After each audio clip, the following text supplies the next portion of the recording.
on Instagram. Put like 5 really serious ones, and then just a little clip of that one. Little bloopers, yeah, there you go. Should be a blooper at the end of every reel. Yeah, this is a stock Miata differential input flange for a 4-speed or 6-speed, 5-speed, 6-speed Miata. I got 4-speed on the brain. That's not a thing in a Miata. But anyway, they have this damper on here. It's a weighted damper. It's only on the manual shift cars. On the automatic shift cars, they look kind of like this. This has been balanced out by the factory, so it's a nice one. But unfortunately, what happens a lot of times is under certain conditions, when you start tracking these cars, they have a tendency to want to separate from this input flange. It makes a lot of noise and it's a pain in the butt. And this one has come apart. This was also a manual shift one, but you can see part of the damper is still on the flange. The guy just kind of chewed it off there. You can see the dust shield's all kind of boogered up and everything. So this thing's kind of crapped out. It's got a heavy groove in it. So there's a possible oil seal leak coming down the line. So we're going to discard this one and we're going to go ahead and replace it with this one. I've separated the damper from the flange. I'm going to go ahead and start the restoration on this one. And when I'm all done, it should look like $1 million and factory fresh.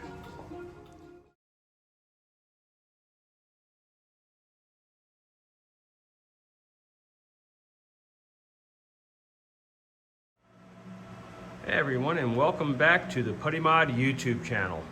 On the bench we have a Mazda Miata differential. This is going to get a 4.3 ratio ring and pinion. OSGiken limited slip differential. This has been custom tuned by OSGiken. It has new bearings on it now and it's ready to go. Of course, we have our new bearings, seals, related hardware, etc. And the PuddyMod solid steel sleeve. So this will be a stage 2 upgrade for performance durability. I've replaced this case. This is the original case to this job, the original flange to this job. And you've seen parts of this in earlier segments of the video, and it's kind of messed up. What had happened here was the damper had let loose on this flange. You can see where it's been cut away, and you can see the damage on the dust shields all twisted and boogered up, and it's, you know, it's in pretty crusty, rusty shape. And when that dampener let loose, this is a damper from the replacement flange I just did, and it's in perfect condition, but it gives you an idea of what was going on here.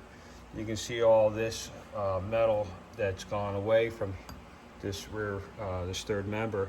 What happened was this thing was just spinning on here, and it cut into the cast iron and just removed a bunch of material here, and I just don't feel comfortable reusing that case in that condition. So I went ahead and I replaced the case. As you can see here, you know, we're perfect now compared to what we have here, which is not so much. It's probably okay, but still, it's not in my eyes. You know, my standards are higher than that. I don't really want to use a case in this compromised state, so I went ahead and I replaced it. The client has no idea, so this is going to be a surprise for him that I did that for him. So I'm sure he'll be super happy. And this case is in beautiful condition. I've restored it. Part of the original label's still here. I left it alone. Original assembly markings on it. Really nice, clean third member case here for our build. And this is the input flange. You'll see this in later segments of the video. I said earlier, but I think I may start this particular video with this segment first. But we'll see on final editing. You can see how good this thing looks now that it's restored. Got a beautiful finish on it. No groove in there from the oil seal wearing into it. like the original one here. This has got a pretty good hefty oil groove in it, or seal groove in it. Another thing I wasn't real comfortable with, so why I wanted to replace this as well. I removed the original damper from this flange. They have a tendency to separate, as you can see, because this one had separated, and you can see the damage that it can cause when it does separate. These dampers are put on only the manual shift cars, so the automatic cars, the flange comes this way just from the factory, but for some reason on the manual shift cars they add that extra damper on it, maybe for harmonics or something, I don't know. But anyway, this is what we're starting out with, and we're going to go ahead and get this all assembled and get the build going, and I'll share with you some more parts of this as it goes along, and let you enjoy it as much as I do. I love doing this stuff for you guys, and it's a lot of fun. It doesn't get old.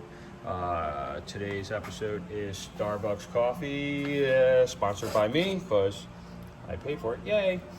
So anyway, yeah, a little special treat there for a Saturday morning. So let's get started. All right, have all the bearing cups pressed into place. I got the OSGiken here that just been tuned by OSGiken.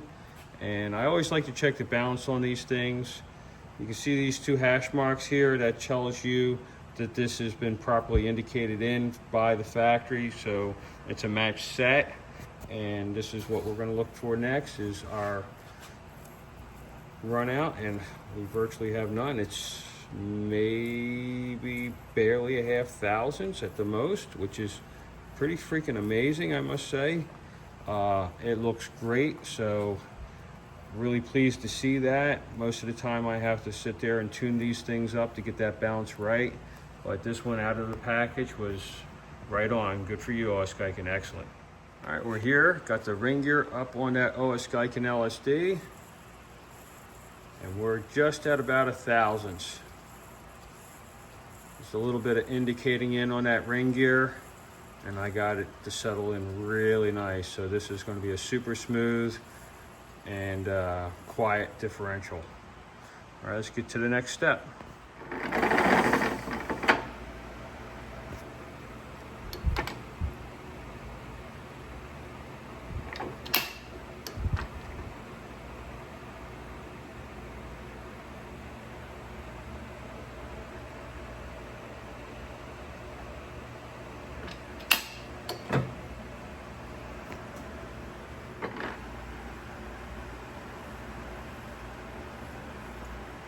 All set.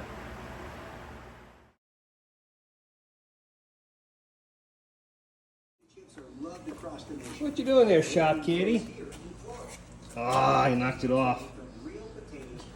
That was a cute little hat, though. It's a cute little hat. So I'm not no chick cat, I'm a dude cat. I ain't wearing no stupid chick cat hat. That's right. There we go, look at that. Excellent pattern. Right around 3,000ths backlash. Backlash is consistent within a half thousandths all the way around the gear, which is excellent. All right, get it apart and start setting up that PuddyMod solid steel sleeve.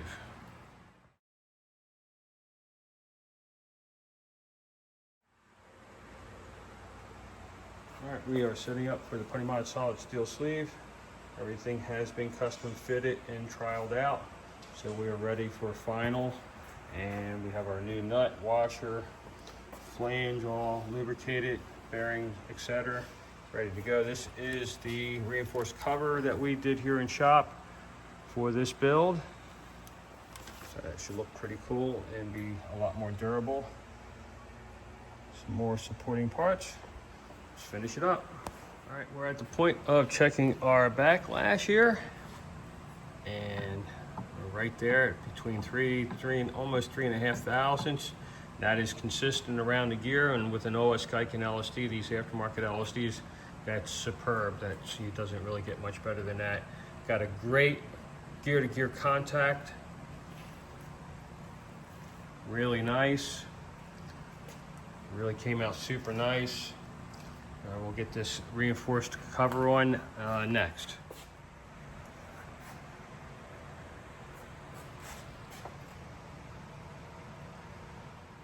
right, all buttoned up. There's our new axle seals. I will not be installing these. I'm going to put them in the box to ship out with the rear end because there's a chance that they can be damaged in shipping or mishandled during shipping, you know, getting the rear end out of the box and getting it placed into the car. So it's really best not to put these in until you actually need them. If this had stub axles in it, if it was an earlier model Miata, then of course you could do it because the stub axle would protect that axle seal. But since there's nothing to protect that seal, it's really best to just send them along and have the owner install them at the time of the installation of the rear end. But anyway, this is it. Came out beautiful, looks great. Really great restoration. Factory fresh, like it just came out of the box. I may go ahead and put maybe a sticker in here as well because that would be kind of cool just to have it on both sides. And now I got to get it boxed up and get it shipped out. So this Miata owner can go out and have a lot of fun on the track with that new OSGiken LSD that's been custom tuned and a little shorter gear ratio so she'll scoot along really nice in them low gears. Beautiful. All right guys, thanks for watching. Hope you enjoyed this build. It's a little different than